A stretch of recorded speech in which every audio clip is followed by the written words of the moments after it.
Are you spending way too much time overthinking everything in your life? In this video, I'm going to give you 4 tips to help you finally stop overthinking. Hey, I'm Chayla, and on this channel, I create videos about productivity, self-development, entrepreneurship, and videos about mindset just like this one.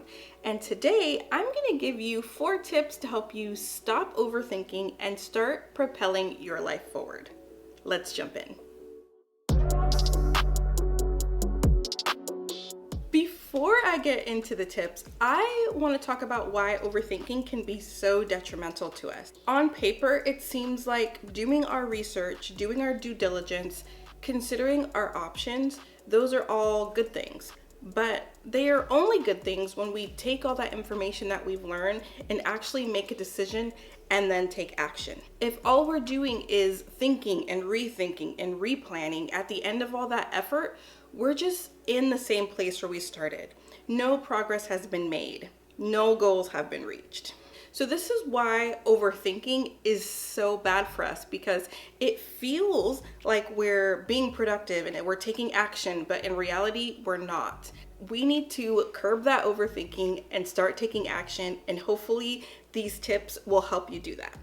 My first tip to help you stop overthinking is to identify what you're missing out on if you don't make a timely decision. This is actually a principle that is used and applied by most online businesses and stores. They know how to provide a sense of urgency so that we make a decision right now. They'll tell you the sale is ending, they'll tell you your discount is going away, this bonus is going away, this product, this limited edition product is going away forever. And that forces us to make a decision right then and there, because we can see what we're gonna miss out on if we don't make a decision.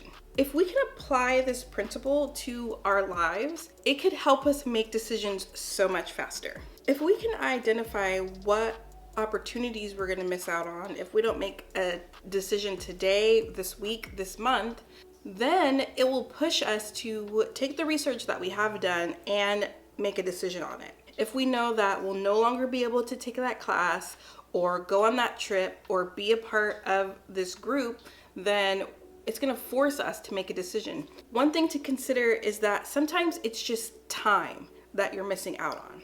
If you don't make a decision this month, then you're missing a whole month of growth. You're missing a whole month of failures that you can get out of the way, and a whole month of experience that could help you go even further the next month. Taking time to identify what we're losing by spending so much time overthinking will propel us into decision-making action. My second tip is to develop an experimentation mindset. An experimentation mindset removes the pressure on making the best decision or a good decision, because we know that we are just making a decision at this point in time that's going to give us some more data, and then we can just adjust our pathway once we receive that data. If you know that you can just decide today and then gather data, and there's no pressure for you to know the whole complete path, to choose the right thing, the perfect thing right now that's gonna take you where you want to go. If you remove that pressure, then it's so much easier to make a decision. If you know that I'm just gonna see if this works, I'm just gonna see if this is the answer, I'm just gonna see if I like this, then you can just start doing whatever it is that you're trying to do. In college, the easiest way for us to decide what we're going to major in is to try a bunch of stuff and see if we like it. If we decided to not take any classes until we figured out the exact thing that we wanted to get our degree in, the perfect thing that we wanted to do forever, then we would have never taken any more classes and we would have never finished college. But instead, if we decide to take astronomy and see if we like that, if we decide to take chemistry and see if we like that, if we take photography and then see if we like that, then we're putting ourselves in situations where we're collecting data that can help us make better decisions for ourselves in the future. There is nothing wrong with changing course or altering your decision or changing your mind. You don't have to make the perfect decision right now, but it's a great idea. It's a great idea to make a decision. Make the decision, try some stuff, gather the data, and then move on. If you know that you're going to just gather more data, then you don't have to think and overanalyze and overanalyze and overanalyze before making a decision. Third tip to help you stop overthinking is to consult your values and your priorities. I have a video about designing your day according to your values and your priorities, so I'll link it in the cards and also down below. But when you're having trouble making a decision, or if you think that you need to go out and get more research and reconsider your options, then consulting your values and your priorities is a good idea. Sometimes something is a great decision, but it's not a great decision for us right now. And if we know that something is that we do want to do something, but it's not a part of our priority list right now, then we can just postpone it. We don't have to go back and forth asking ourselves, is this right? Is this wrong? What if not?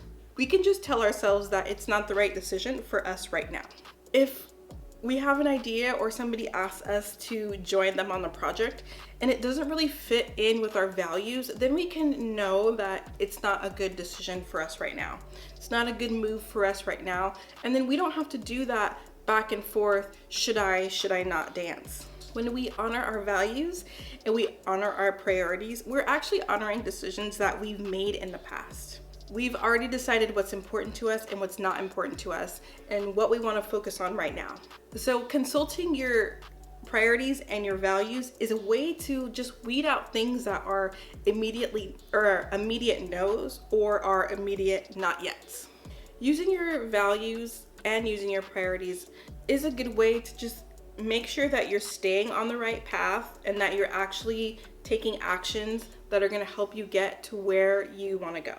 My fourth and final tip is actually, it's a little bit of advice and it's a little bit of real talk. My fourth tip is to take everybody else's opinions and throw them out the window because we don't need them. Their opinions about what we should do with our life and how we should act, how we should behave, and the kind of projects we take on is really none of their business. And most of the time it's because people care, but some of the times it's because people don't want you to do things that they've considered impossible for themselves.